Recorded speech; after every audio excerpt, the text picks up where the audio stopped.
cho tụi nó làm trong số anh YouTube channel để khi anh một cái tụi mình chụp mình sẽ thì nên khu bỏ cái nếu Bruce Naim thọ Tripura ni akhir thì nếu region cái ballet chailengta college region nó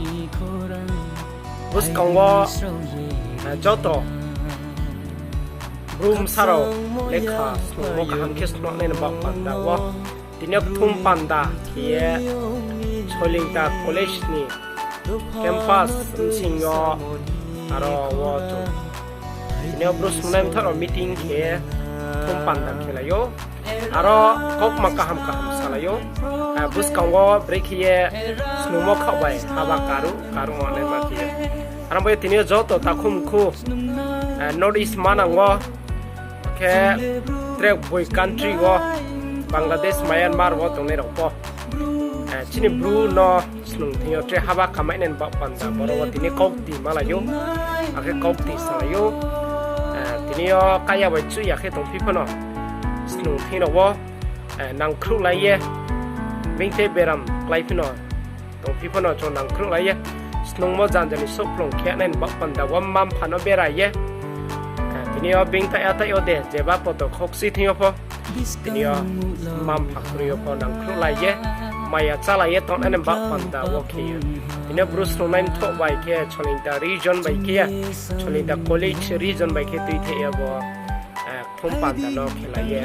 karai sa jeti pai tham jaro ka krong ke khelai phi ye aram bai bodi khie tinio chong Bruce Naim tho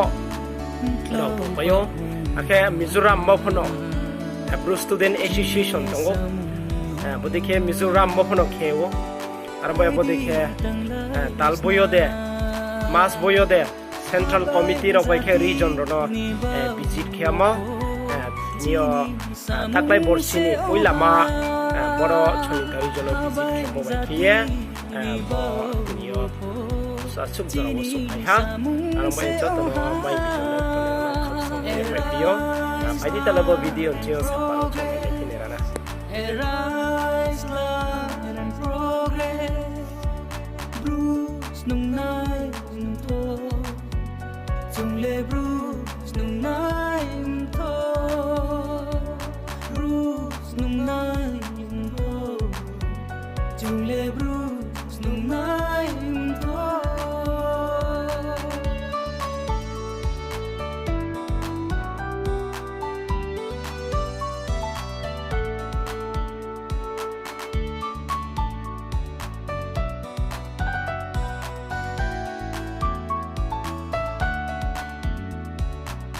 Di takurao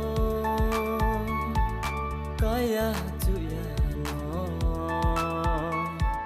tuisa legrana nung po batsasti di takurao kaya tuyano tuisa legrana Basasti Simo rumo pugo laye Joto chulaye tosna Simo rumo pugo laye Joto chulaye tosna